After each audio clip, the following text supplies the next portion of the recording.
Silly you. Am I hearing not explosives? Silly goose. Holy oh. I'm done. Oh, you got down to whoopsie. Zero Caliber 2 is at its best when you're being stupid. And this is a co-op game, so you're gonna be stupid a lot. Did I hurt? I don't know, tell me if you heard.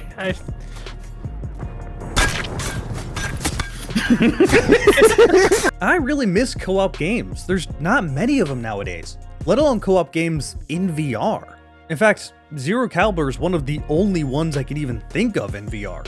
But the gameplay isn't the only thing that could be very stupid in this game. The story is insanely dumb. We have effectively ruined the world's fresh water supply.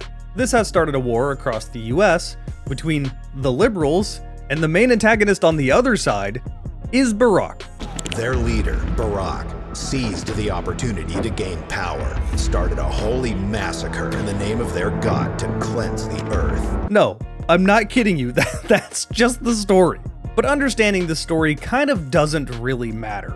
This game is not as serious as it looks. Because if you just look at the aesthetics of the game, you might assume that it has that Call of Duty energy, where it wants to be a modern military shooter while still being very clearly an arcade shooter, and the whole energy is, go America, we're doing war crimes for better good of the world. The highway of death. The Russians bombed it during the invasion, killing the people trying to escape. That's not what happened. The Highway of Death was literally America's doing. The American military was the one who bombed those people, not Russia. Call of Duty has always been American exceptionalism at best and flat out lying, skewing what really happened at worst. The fact that people don't think Call of Duty is American propaganda is crazy to me. Meanwhile, Zero Caliber 2 is all over the place that you can't take it seriously in any sort of way. Yeah, this game's a B action movie. It doesn't want you to take it seriously. It doesn't want that energy. It just wants stupid fun. And there is chaos happening all around you at all times. Stick drift accident. I'm sorry. Nintendo moment. What is happening? So yeah, don't really worry about the story too much. You were mainly buying this game so that you and your friends can go shoot random enemies pouring out at you. You're probably going to be dicking around too much with your friends to even hear what's going on in the story anyway. Brace yourself, pal. We're gonna need all your Attack! Oh, if I raise my hands, it goes slower. Ow, I got shot. But okay, since I mentioned the military aesthetic and all the explosions, let's talk about the graphics and settings a little bit. When you first launch the game, it will just run you through the typical VR settings, stuff you see in every other VR game.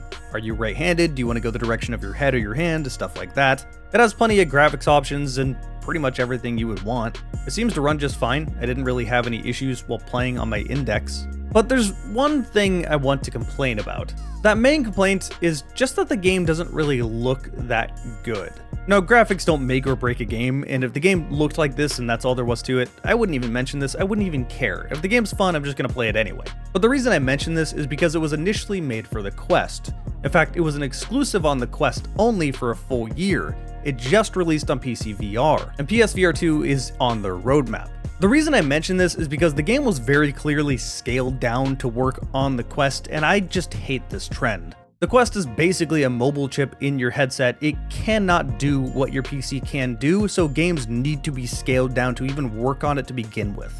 I don't have a single friend that uses their Quest standalone. It's going to be used for PC VR. Now, I have no problem with standalone Quest being able to play games, but when it starts affecting the final product on PC VR, that's when I start having problems with it, and this is really common.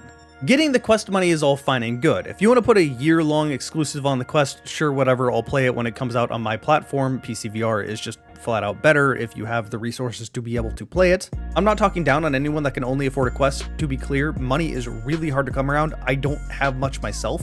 I was lucky to get an Index when I did, but I certainly don't have money to replace it, and that gives me anxiety in my head. Like, it's gonna die eventually, and getting parts for it is getting harder and harder, so I don't know what I'm gonna do when that thing goes. Anyway, my point being, the game is just lacking details that it wouldn't lack if it was made with PC VR in mind first. This is not a game killer or anything like that, but like, I just don't like this trend. It kind of feels like back in the day when next-gen games were held back by being cross-compatible to previous gens. Except in this case it'd be like comparing the original PlayStation to a PS5. Anyway, I've complained enough about this. Let's move on to the gameplay, which is probably what you actually want to hear. Well, to be honest, the gameplay is so simple, I don't really know what to say. If you've played a Call of Duty game before, well, this is basically Call of Duty. With one very big addition that I appreciate quite a lot, the ability to choose your loadout, unlock new guns, and then take that loadout into the campaign. Why is the Glock is called a Sock 17? Desert Eagle's a Battle Hawk. The USP is called a SUP. A sup.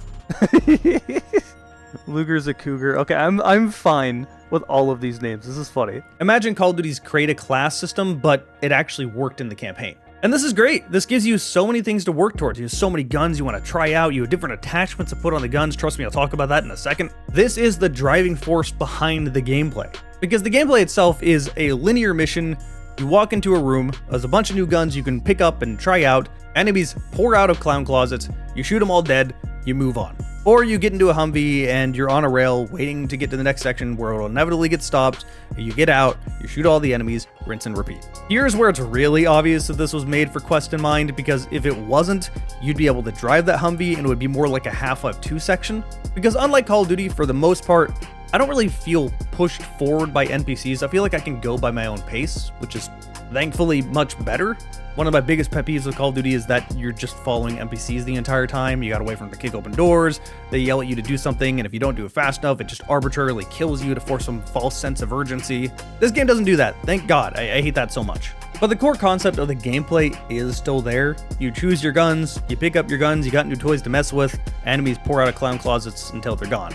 There's not really much variation in these enemies. It's pretty much just generic military dudes that have different guns, with one exception being this one has an RPG now. Now, this isn't a horrible thing if the core combat loop is fun, and it's fine enough. I mean, Halo's entire premise was 10 seconds of fun can be stretched into an entire game, and that worked out great. So this isn't my biggest complaint, but it's definitely a game you should play in small bursts, otherwise it can be a little mind-numbing. But going back to when I was talking about the game being very stupid, this is when I have to talk about the attachment system. You can put pretty much any attachment on any gun, and it will work, no matter how illogical and dumb it is. What is this? Hold on, Flake, come here, look at this. Look at the magazine on this shotgun. This one? Oh, hey, yeah, it's like that. What? Ooh, a shotgun with a grenade launcher? It's blue! Oh my god, is that cursed? Jerry, Yeah? it's blue. Ooh. Neat. Damn it, You can put a grenade launcher on the. Okay. What is that? What the fuck is that? You can hot swap this shit on the fly. All you have to do is turn the gun towards you like you're playing Crisis or something, and you can take off previous attachments and slap new ones on. This is great. It's so dumb, and I was by far having the most fun just doing this. Holy shit, that came like a fucking jump scare. I was so horny I came like a jump scare. Now, change the scope to cover greater distances. Eliminate Where the did that come targets. from, man? You said it. This game also figured out dual wielding being awkward as hell. At least with the pistols anyway. With the pistols, if you empty out your magazine, you just press a button to drop the mags, put it down to your belt, lift it up, push the button to release the slides, and keep going. This doesn't work with the primaries, which is great. It's to encourage you not to just run around completely dual wielding everything with no recoil. I also especially like how this game actually fully used the full index controller. The index controller has a trackpad on it, and most games don't use it. In fact, I can't think of a single other game that actually used it. I bound my PlaySpace mover to it because it's not used in anything. Anyway, pressing up on this pill-shaped touchpad will release a slide or bolt catch. Pressing down on it will change the select fire. So you don't have multiple things assigned to the same button, which is great. On the Quest, this isn't the case because they don't have that trackpad. My other friend was playing with me on the Quest, and it was the same button to release the magazine as it was to release the bolt catch or the slide. But I really can't complain about the controls, except for how awkward some of the collisions were. Going to reload, your gun would kind of hook into your own hand and you'd slap things around. It was just a little bit awkward, especially if your teammates happen to be anywhere near you.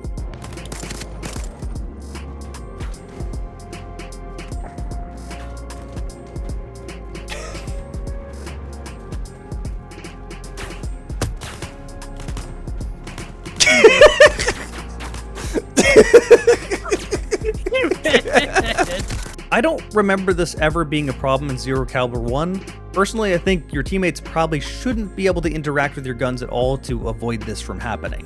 That said, reviving people is hilarious in this game.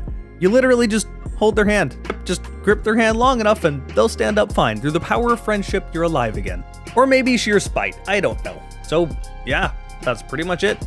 You load into a level, you kill all enemies, you get to the end of the level, they give you some money, you buy some new guns and attachments, and do it all over again. The only catch is finding different weapon skins on levels that you can unlock for your guns that are hidden away, and some gifts and collectibles and things like that as well, but that's not really revolutionary. This is one of those games that's just going to be considered a solid 7 out of 10. It's not the best thing you've ever played, it's not the worst thing you've ever played. But I do have one very big complaint. That big complaint is simply that another game exists that does this exact same thing, but significantly better. That game is Crossfire. Crossfire effectively took Zero Caliber 1 and expanded on that idea, and Zero Caliber 2 is just more Zero Caliber 1. Is it fun to play?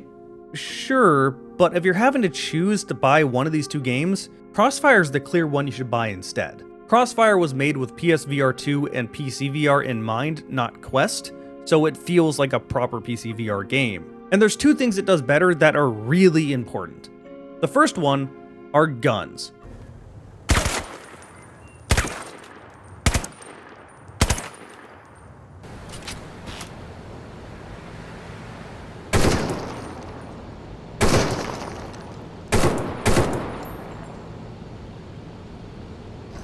Yeah, the guns in Crossfire feel better, they have better recoil, they sound better, the reloads are smoother, they're more intuitive to use.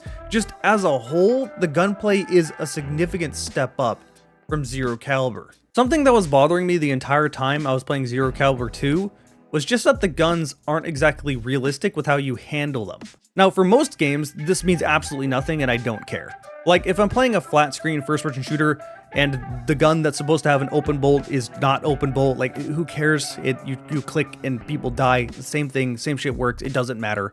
Like, that's not really changing the game mechanics in any way, that's just extra details that probably should be there that would be nice, but whatever. In VR, this is a totally different scenario though. You see, in Crossfire, if I want to HK slap my AUG, I can. But if I want to reload it a normal way and cock it after I put in the new mag, I can also do that. This is really important because when you have enemies shooting at you, needing to do a specific action when you know another action should work, not only breaks you out of the moment, but also can get you killed. Like, if I know this gun should have a bolt catch, but it doesn't actually function in the game, and I'm trying to do that, and I'm getting shot while I'm doing that, but it's not something you can even do. At that point, that's not really about weapon realism or whatever, it's a mechanic in the game messing you up. Because remember, in VR, you're not just pressing a button to reload, you're actually reloading. So it's not only just really cool that all the attention to detail is there and you can mime out the reloads as you're supposed to be able to, but it actively improves the gameplay as well. Zero Caliber 2 doesn't really do this like Crossfire does. In fact, Zero Caliber 2's guns feel significantly worse. They don't really have as much punch to them, they don't really feel like they have any recoil to them, they don't feel awful, they could just feel a lot better. And then there's the other thing that Crossfire does better, and that's the variety of enemies. Crossfire takes that sort of modern military idea and almost turns it into an arcade shooter. It's almost like a cross between Call of Duty and Time Crisis. There's tons of different variants of enemies, and there's tons of different kinds of missions. In short, Crossfire is the same genre of game, where you're working towards unlocking that new gun or that new attachment, and those guns may work in unique ways, like for example, attachments work for the Glock 18s that let you dual wield them easier, which I like this solution a lot more than what Zero Caliber 2 did. And yes, you're working towards these unlocks, and yes, you're still doing a linear level, but it just does it in a way that gives you a lot more variety and with guns that feel better and with a lot of different types of enemies. One more thing Crossfire does better than Zero Caliber 2 is co-op. While yes, you can have 2 more players, 4 in total in Zero Caliber 2, the actual method to start playing with your friends and staying in that lobby is so much better in Crossfire. In Crossfire, when you invite a friend, you invite them directly to your firing range, where you can goof around and set up your loadouts and check all the upgrades you got, do whatever you need to do before you select that next mission and continue. With Zero Caliber 2, you basically have to go back to the HQ after every mission. While yes, you can technically change your loadout at the end of a mission, you only have 40 seconds before you need to vote for the next mission. And you can't really fully change your loadout and check out what upgrades you got and all of that, so you just need to disband the lobby, go back to the HQ, and then restart the lobby. Why in the world can't my friends just join my HQ? Crossfire does this. It would just be so much better to load back there. You have a firing range, you have all your tools, you can change everything there. This would have been so much better. Zero Caliber 2 feels like a much more simple game that gives you less to do. And the core combat loop itself isn't as satisfying. Now, would I recommend Zero Caliber 2 if you're on Quest? Yes, absolutely, because you don't really have a whole lot over there that can compete with something that feels like it's trying to be a full game. If you're on PC VR and you just want another co-op shooter to screw around in, sure, why not? But if you're on PC VR and you haven't bought Crossfire Sierra Squad yet, I would recommend you buy that instead. The only thing Zero Caliber 2 has over Crossfire Sierra Squad is that Zero Caliber 2 can be up to 4 players in co-op, whereas Crossfire Sierra Squad is only 2. That said, I think Crossfire is just a better game in the same genre that does literally the same thing. Hey, huge thanks to my YouTube members. I love you guys a lot. You support my channel. You get to see my videos early. I want to keep it cheap for you guys. It may be even more useful than usual going forward because YouTube just gave me this announcement. Cool, we're probably going to have another Adpocalypse, but with M-rated games, which is basically my whole channel because I cover first-person shooters. Thanks, YouTube. That's cool. So thank you to all my members for helping me out through who knows what YouTube's going to do. If you still want to support this channel in other ways, then it will really help me if you click some of these other videos here. There's a full playlist of stuff like this. Maybe leave that running in the background. There's a recommended video just below that. You can subscribe, or you can follow me over on Twitch, where I stream pretty regularly. Thank you guys for watching. I'll see you next time.